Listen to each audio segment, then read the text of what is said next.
ಕೃಷಿಯ ಉಪಕಸುಬಾದ ಪಶುಪಾಲನೆ ರೈತರ ಆದಾಯ ಹೆಚ್ಚಳಕ್ಕೆ ಪೂರಕವಾಗಿದೆ. ಧಾರವಾಡ ಜಿಲ್ಲೆಯ ಪ್ರಗತಿಪರ ರೈತರೊಬ್ಬರು ಕುರಿ ಸಾಕಾಣಿಕೆಯಿಂದ ವಾರ್ಷಿಕ 50 ಲಕ್ಷ ರೂಪಾಯಿ ಗಳಿಸುವ ಮೂಲಕ ಮಾದರಿಯಾಗಿದ್ದಾರೆ. ಈ ಕುರಿತ ಒಂದು ವರದಿ ಇಲ್ಲಿದೆ.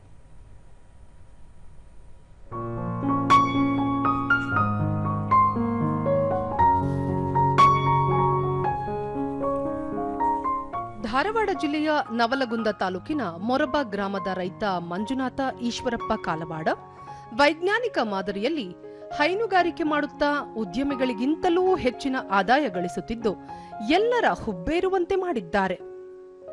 ಕೃಷಿಯಲ್ಲಿ ಕೇವಲ ಒಂದು ಚಟುವಟಿಕೆಗೆ ಸೀಮಿತವಾಗದೆ ಕುರಿ ಸಾಕಾಣಿಕೆ, ಕೋಳಿ ಸಾಕಾಣಿಕೆ, ದೇಸಿ ಜಾನುವಾರುಗಳ ಸಾಕಾಣಿಕೆ, ಮೇವು ಉತ್ಪಾದನೆ, ಮಳೆ ನೀರು ಸಂಗ್ರಹಣೆ ಹಾಗೂ ಸಾವಯವ ಕೃಷಿಯನ್ನು ಸಮನ್ವಯಗೊಳಿಸಿ ಯಶಸ್ವಿಯ ಹಾದಿ ಹಿಡಿದಿದ್ದಾರೆ.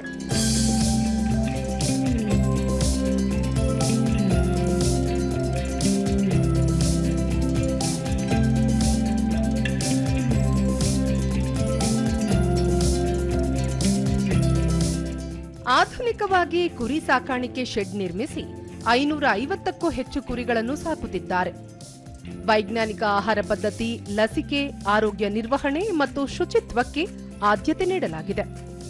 50 ನಾಟಿ ಕೋಳಿಗಳು, 5 ದೇಸಿ ತಳಿ ಆಕಳುಗಳನ್ನು ಪೋಷಿಸುತ್ತಿದ್ದು ಇದರಿಂದಲೂ ಉತ್ತಮ ಆದಾಯ ಗಳಿಸುತ್ತಿದ್ದಾರೆ.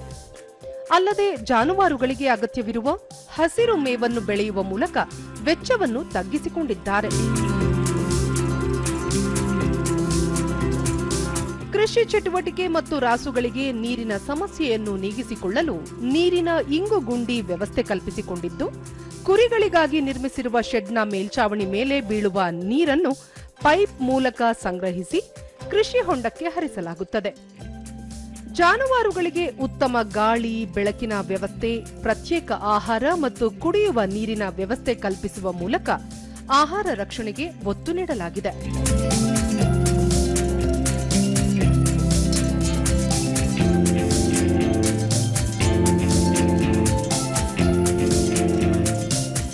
ದೂರದರ್ಶನದೊಂದಿಗೆ ಮಂಜುನಾಥ ಈಶ್ವರಪ್ಪ, ಆತ್ಮನಿರ್ಭರ ಭಾರತ ಪರಿಕಲ್ಪನೆ ಅನುಸಾರ ಹೈನುಗಾರಿಕೆ ಅಳವಡಿಸಿಕೊಳ್ಳುವ ಮೂಲಕ ಸ್ವಾವಲಂಬಿ ಬದುಕು ಕಟ್ಟಿಕೊಂಡಿದ್ದೇನೆ.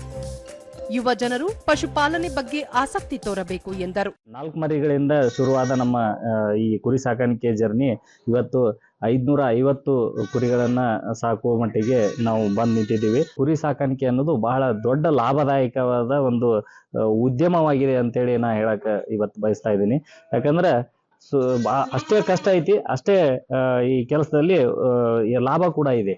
ಕೃಷಿ ತಜ್ಞ ಚಿದಾನಂದ ಮನ್ಸೂರ್, ಮಾದರಿ ರೈತ ಮಂಜುನಾಥ್ ಅವರ ರೀತಿ ಎಲ್ಲರೂ ಸ್ವಾವಲಂಬಿ ಬದುಕು ಕಟ್ಟಿಕೊಳ್ಳುವ ಪ್ರಯತ್ನ ಮಾಡಿದರೆ ಪ್ರಧಾನಿ ಮೋದಿ ಅವರ ಕನಸಿನಂತೆ ಭಾರತ 2047ರ ಹೊತ್ತಿಗೆ ಜಗತ್ತಿನ ಮುಂದುವರೆದ ರಾಷ್ಟ್ರ ಆಗುವುದರಲ್ಲಿ ಅನುಮಾನವಿಲ್ಲ ಎಂದು ಶ್ಲಾಘನೆ ವ್ಯಕ್ತಪಡಿಸಿದರು. ತನ್ನ ಅನುಭವನ ಚೆನ್ನಾಗಿ ಬಳಸ್ಕೊಂಡಾನ, ಹಿಂಗಾಗಿ ಅವ ಅತ್ಯಂತ ಆತ್ಮವಿಶ್ವಾಸದಿಂದ ಹೇಳ್ತಾನೆ. ಎಲ್ಲ ಈಗ ಬೇರೆ ಕಡೆಯಿಂದ ನಾವು ನೋಡಿದ್ದಾದ್ರೆ ಆತ್ಮವಿಶ್ವಾಸ ಬರೋದಿಲ್ಲ.